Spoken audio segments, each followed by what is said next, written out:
안녕하세요. 어, 기후가 죽느냐 사느냐의 문제라는 것을 알게 됐습니다. 죄송합니다. 8월 8일 초저녁부터 내리기 시작한 비는 시간이 갈수록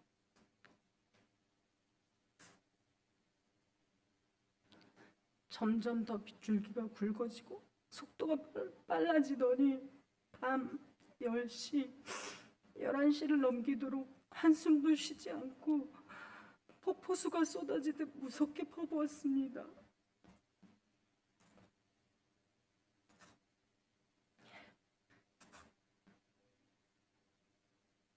곧 창문으로 집 안까지 뚫고 들어올 듯한 기세의 빗소리에 두렵고 떨려 중얼중얼 혼잣말이 나왔습니다.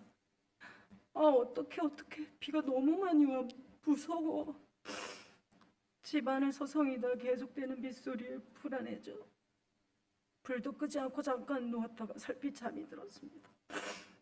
그런데 얼마 지나지 않아 갑자기 광하는 폭발음에 깜짝 놀라 깬 순간 빛이 번쩍하더니 갑자기 정전이 되었고 옆집에 사는 부녀회장님이 마당에서 다급하게 외치는 소리가 들렸습니다. 빨리 나와! 집에서 빨리 나와! 어둠 속에서 허둥지둥 옷만 챙겨 입고 남편은 황급히 랜턴을 찾아 산이를 데리고 급하게 집 밖으로 나왔는데 마당에 서서 주위를 둘러보니 마을 전체가 캄캄해서 한 치 앞도 보이지 않았고 가스 냄새가 가득했습니다. 서둘러 마을회관으로 대피하기 위해 옆집 울타리를 넘어서 큰 길가로 나왔습니다. 우리 집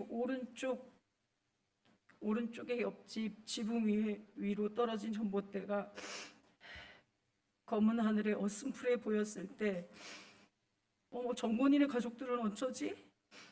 전화를 여러 번 했지만 받지 않고 먹통이었습니다. 걱정은 더해갔고 그때 랜턴을 들고 나온 이웃 몇 분이 뒷골목으로 달려가 2층 창문 쪽을 향해 집에 사람이 있는지 확인하기 위해 여럿이 큰 소리로 누구 있어요? 하며 부르자 한참을 깜깜이 있었는데 잠시 후 창문 쪽으로 작은 불빛이 새어나오며 사람 그림자가 보이고 119 좀 불러주세요 하는 정권이의 목소리가 들려서 그제야 살아있구나 하고 안도했습니다. 그때가 9일 새벽 1시가 넘었습니다.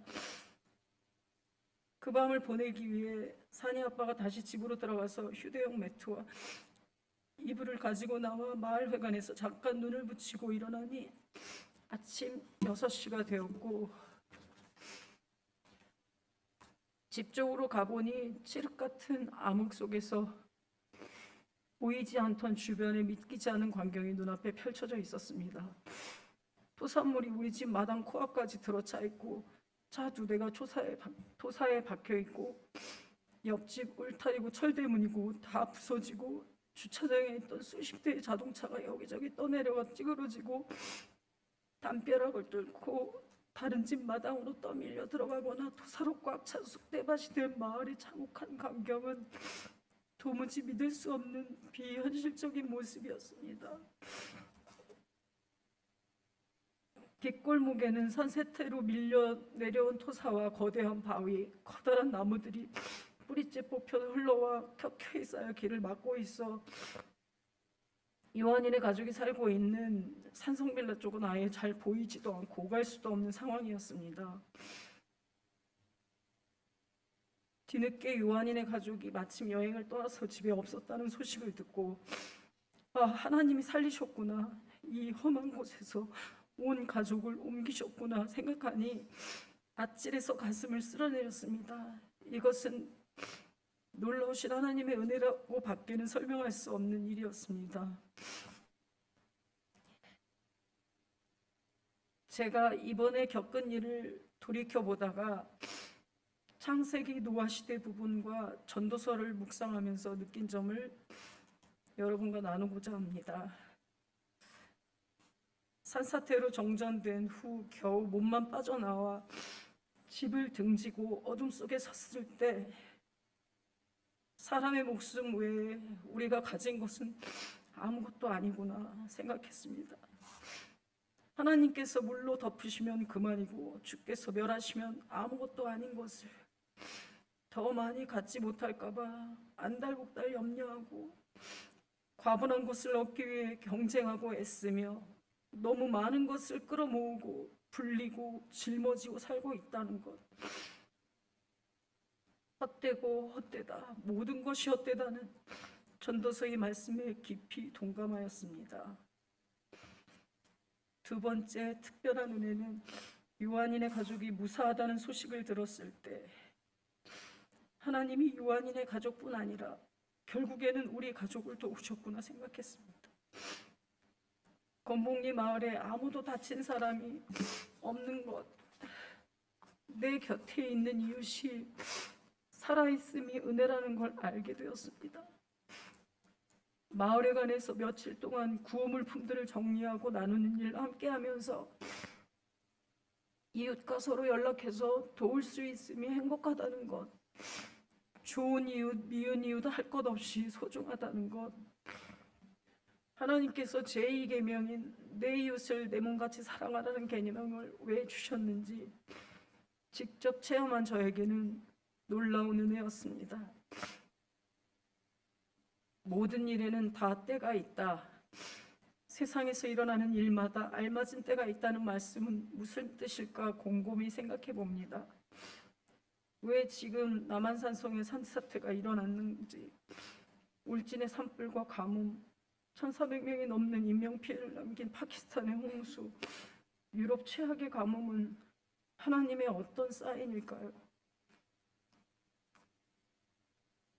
전도서의 말씀처럼 우리는 하나님이 하시는 모든 일과 이 세상에서 이루어지는 일을 이해할 수 없습니다. 무슨 일이 일어날지 아는 사람도 없고 이런 재난은 또다시 반복될 것입니다. 불행한 때와 재난은 누구에게나 닥치고 갑자기 덮치는 악한 때를 피하지 못한다고 하셨는데 하나님이 이번 재난에서 피하게 하신 까닭을 생각합니다. 2주 이상 밤낮으로 포크레인과 트럭이 연락부절에 쓴 결과 수해가 어느 정도 복구가 되고 마을도 제 모습을 찾아갔습니다. 마을에 전에 없던 계곡이 생겼습니다. 하나님께서 원래 자연의 모습을 회복시키신 건가 생각해 보기도 했습니다. 출근길 버스를 기다리며 아침 햇살을 향해 한참을 서 있었습니다. 눈이 부셔도 햇빛을 볼 수 있음이 기쁘고 감사했습니다. 우리는 무엇을 해야 할까요? 저는 전도서의 마지막 말씀에서 해답을 찾았습니다. 결론은 이것입니다. 하나님을 두려워하여라. 그분이 주신 계명을 지켜라. 이것이 바로 사람이 해야 할 의무다. 하나님은 모든 행위를 심판하신다. 선한 것이든 악한 것이든 모든 은밀한 일을 다 심판하신다. 생명이 있는 한 희망이 있다고 말씀하신 하나님의 약속을 믿고 하나님의 은혜를 만나는 하루가 되시길 기도합니다. 감사합니다.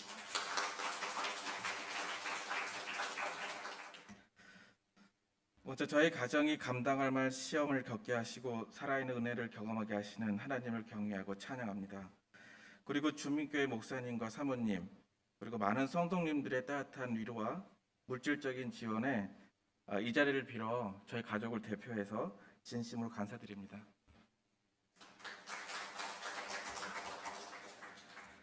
40년 신앙생활을 하면서 고난과 환난이 은혜의 축복이라는 모순된 고백을 잘 이해가 되지 않았는데 지난 8월 8일에 발생한 산사태로 인해 거의 한 달간 저희 가정이 겪은 일련의 사건들은 단순히 운이 좋았다거나 통계적인 방식으로 설명하기에는 불가능하고 전적으로 하나님의 은혜라고밖에 고백할 수밖에 없었고, 이러한 은혜의 경험과 고백이 개인적 차원에서 그치는 것이 아니라 공동체의 경험이고 고백이 될 수 있기를 기도하는 마음으로 이 자리에 섰습니다.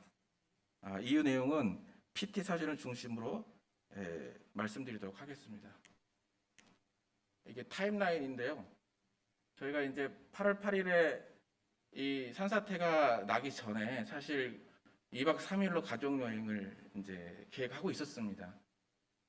만약에 그 일정대로 한다 그러면 사실 8월 8일은 그냥 저희가 평사시처럼 자고 있었을 것입니다. 그런데 이제 여름 성경학교가 잘 결정이 안 되고 있다가 금토일로 이제 결정되게 됐어요. 그래서 아내가 이제 어린이부 교사였었고 또 요한이 요송이가 그 어린이부 학생이었기 때문에 저희가 그 일정을 연기해서 금토일 온전히 참여를 하고 1박으로 제 사업상 이제 2박 3일이 아니라 그 다음 주는 짧게 갔다 수밖에 없었기 때문에 1박으로 8월 8일 날 일정을 연기하게 됩니다. 그래서 8월 8일에 이제 12시에 출발을 해서 그때 한 4, 5시에 도착을 해서 휴양림으로 갔기 때문에 거기서 뭐 바베큐도 구워 먹고 또 재밌게 이제 놀고 있었는데 한 10시부터 이제 매스컴에서 이제 수도권에 이제 폭우가 오고 또 물이 이렇게 잠기는 그런 이제 기사가 나오고 있었는데 저희는 산 중턱이라서 뭐 침수되거나 이제 그런 사실 염려는 하지 않고 있었습니다.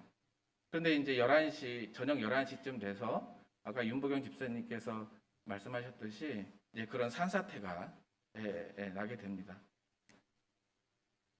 그래서 8월 9일에 이제 저희가 상경하게 되는데요. 그 당시에 그 남한산성이 저희 마을만 이렇게 산사태가 한 것이 아니라 곳곳에 산사태가 났었기 때문에 도로 양방향이 이제 유실돼 가지고 저희가 바로 마을로 못 들어가고요. 이제 목사님께 상의를 드려서 이제 교회로 저희가 거처를 이제 옮깁니다. 그래서 8월 10일부터 17일까지 이제 복구 기간으로 이었었고 원래 예정되어 있던 이제 8월 18일 날 이사를 해서 이제 현재까지 지금 살고 있습니다. 먼저 좀 실감이 나시도록 이제 사진을 이제 좀 준비했어요. 그 8월 9일 날 저희가 상경을 하면서 저도 사실 많이 놀랐습니다. 그런데 이제 아이들이 이런 사진을 보고 충격을 받고 너무 놀랄 것 같아가지고 제가 이제 저 사진을 아이들랑 이제 공유하면서 농담조로 야 김밥 옆구리 터진 것 같지 않냐 이런 농담을 했더니 아이들이 이제 이렇게 막 이렇게 수다를 떨면서 얘기를 해요. 그래서 그거를 모아가지고 아내가 이렇게 시를 지어가지고 이렇게 그 자리에서 조금 긴장을 좀 완화한 게 있었는데 여기 보시면은 이제 뭐 김밥 전용김이 아닌 그냥 김으로 김밥을 쌌더니 옆구리가 터지고 말았네 뭐 이런 식으로 그래서 좀 그런 상실감이나 어떤 충격 이런 부분들을 찰석에 오면서 좀 완화시키면서 저는 또 기도하고 이제 오게 됐습니다. 아까 윤병훈 집사님이 계곡이 생겼다고 했잖아요. 이게 사실 여기가 나무로 뒤덮여 있었던 그냥 산이었습니다. 근데 이게 이제 흔적도 없이 사라지면서 여기 있던 토사하고 나무들이 저 마을로 이제 덮친 거였어요. 이제 그 기세가 어느 정도였냐면 여기 보시면은 어떤 빌라의 벽인데요. 밖에 있던 의자가 그 벽에 꽂힐 정도로 그 기세가 굉장히 강했습니다. 예. 그래서 그 1층에 있던 차는 한 50m 이렇게 떠내려 나와가지고 처박혀 있거나 토사에 묻히고 이런 식으로 그 차가 맥없이 이제 떠내려가는 그런 상황이었었고요. 이게 이제 그 마을의 전경입니다. 그 당시에 들어가지 못할 정도 토사하고 그 나무들 돌들이 그러니까 아반떼보다도 아반떼 같은 돌들이 막 내려와 있었고요. 저렇게 이제 전봇대도 맥없이 쓰러져서 전체가 정전이 되고 저 이제 오른쪽 사진은 저희 빌라가 이제 저희 주변에 세 동이 있었는데 그 세 동 사이에 토사들이 밀려와서 거의 한 1m 가량 그 토사가 이제 쌓여 있었던, 그래서 거기 안에 계셨던 분들이 고립되어 있던 상황이었습니다. 그리고 여긴 저희 집입니다. 저희 집이 처음에 이제 걷기 전에 저 1층이 전체가 저희가 살고 있던 거주했던 곳인데요. 저렇게 토사들이 내려와 있고 나무들이 전체가 이제 그 나무들이 많이 이렇게 거기 쓸려 내려와 가지고 있을 건데, 한번 걷어내니까 속이 어떻게 됐었냐면 저런 식으로 그 벽을 다 치고 내려와서, 특히나 이런 큰 나무가 저희가 이제 원래 평상시 때 여름에 자고 있었던 그 거실을 저렇게 덮쳐가지고 웬만한 가재 도구들은 다 또 파손을 시켰던 그런 상황이었습니다. 그리고 이제 복구 기간에 저렇게 크고 작은 포크레인들이 들어와서 이제 파내기 시작했고요. 여기 다른 거실에 있던 냉장고는 뭐 앞이 그냥 떨어져 나가고 나머지 가재 도구는 묻히거나 다 이제 파손이 되는 상황이었습니다. 그래서 안쪽에 거실 또 한편에는 이런 식으로, 이게 이제 주방이었는데요. 거의 흔적도 없이 이런 식으로 돼버렸고, 좀 특이할 만한 사항은 여기 이렇게 걸려져 있는, 그러니까 못 하나에 줄 하나로 이렇게 걸려져 있던 액자가 떨어지지 않고 있었는데, 이게 제가 10년 전에 그 이양 목사님이 권유하셔가지고 그때 암투병 하셨던 이제 권전생 선생님의 액자를 2종을 샀었는데 그 중에 하나가 이렇게 살아있는 거예요. 마치 저 처참한 상황을 그냥 이렇게 바라보고 있는 듯한 거였습니다. 그래서 그 액자를 저희 집에다가 다시 걸어놨고, 여기 네이클로바는 저희 요성이가 행운의 네이클로바 이게 다시 붙여가지고 왔는데요. 이 내용이 참 그래서 하늘 아래 내 것이라 할 수 없다. 그건 모두의 것이다라고 하는 시인데, 이번에 정말 많은 것을 느끼게 하는 그런 상황이었습니다. 그리고 이제 8월 9일 날 이제 목사님께서 또 거처를 마련해 주셔서 저희 가족이 그 안에서 거의 피난처와 같은 그렇게 살고 있었습니다. 그래서 저 식당에서 요한이가 좋아하는 종이접기 하는 모습이고요. 또 저희가 가장 이렇게 유실된 것 중에 아쉬워하는 게 요한이의 증조할아버지께서 물려주신 피아노가 있었는데 그 피아노가 참 아쉬웠습니다. 근데 교회에 피아노가 있어서 아이들이 피아노 치면서 또 좀 차분하게 마음을 달래는 그런 것도 있었고요. 또 산이네와 같이 애들 이제 좀 놀이할 수 있는 곳도 갔었고, 저렇게 칠판에 또 저희가 또 마련해야 될 그런 이제 물품들 안내랑 계획도 하면서 그렇게 차분하게 저희들이 정리하고 준비하는 그런 아주 좋은 피난처가 이제 됐습니다. 그리고 그 이후에 정말 많은 분들이 도와주셨어요. 그래서 우리 성도님들 물론 저희들이 성금으로 이제 도와주시기도 했고, 뭐 저희가 자문하고 있는 회사에서 저렇게 생식이라 이런 것도 주시기도 하고, 또 어떤 집사님들 아이들 공부하는데 책가방도 주문해서 보내주시기도 하고, 또 저희가 도예 교실을 다녔었는데 그 도예 이제 명의께서 또 생활자기 주시기도 하고, 어떤 분은 저렇게 상품권을 주시기도 하고, 그래서 너무나 많은 도움을 받아서 저희가 이사를 가고 저희가 안정화하는데 너무 많은 도움을 받았습니다. 특히나 그때 시점에 또 유학이나 이민 가시는 가정이 2가정이 계셔가지고 웬만한 가전제품들은 저희들에게 다 물려주셔서 저희도 감사하게 저희가 지금 사용하고 있습니다.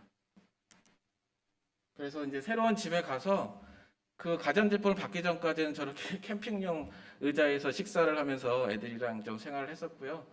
또 요한이가 또 만지는 걸 좋아해가지고 저렇게 다 이렇게 도와주면서 지금 가전제품들을, 가재 도구들을 하나씩 마련하고 있고, 이제 어느 정도 이제 정리가 돼서 이제 추석 때 아이들이랑 이제 강화문 서점 가서 좀 나름의 이제 자기들 좋아하는 책들을 사고, 또 오랜만에 밖에 나가서 리프레시 할 겸 남산에 올라가서 이렇게 찍은 사진입니다. 그래서 저렇게 우리 가족이 우리 성도님 도움으로 이렇게 안정화되고 있음을 이제 말씀드렸습니다. 네. 이렇게 이제 상황을 좀 말씀드렸고요. 그 제가 사고이 이사놓은 시점까지 가장 많이 암송한 성경 구절은 고린도전서 10장 13절이었고, 매 시간 듣고 따라 불렀던 CCM은 은혜라는 이제 곡이었습니다. 이 과정에서 많은 질문들을 이제 제 자신에게 했었는데요. 이 주민교회 성도라고 한다면 정치적으로나 사회 경제적으로 불의에 항거하다가 마지못해 이렇게 주민교회로 피난해 오는 그런 경험이 할 텐데 기껏 산사태로 인해서 저희가 피난하는 그런 경험일까? 시쳇말로 모양새 빠진다 뭐 이런 했었는데 기도하는 가운데 이제 그런 말씀을 지금 제 마음을 주시더라고요. 이게 너의 그 행위로 자랑한 것이 아니라 전적으로 하나님의 은혜라고 고백하도록 하신 게 아닌가 이런 생각이 들었고 또 하나는 이제 오늘 말씀하신 것처럼 그 기후 위기가 남 얘기가 아니라 우리 바로 목전 앞에 와 있다. 그리고 앞으로 우리가 선교의 과제를 어떻게 진지하게 고민해야 되는지에 대해서 경험하게 하신 게 아닌가 이런 생각을 하게 됐습니다. 마지막으로 이 사건을 통한 신앙적인 깨달음을 두 가지로 요약하면 하나님에 대한 경외와 은혜를 받은 자로서의 책임입니다. 이번 사건을 통해 삶의 모든 영역에서 하나님의 절대 주권을 인정하는 가운데 하나님을 전적으로 믿고 의지하며 순종하는 삶의 자세를 가져야겠다는 것과 한 달 동안 구체적인 은혜를 받은 자로서 이웃과 사회에 대한 책임을 앞으로 더욱더 진지하게 고민하고 실천하는 삶을 살도록 하겠습니다. 감사합니다.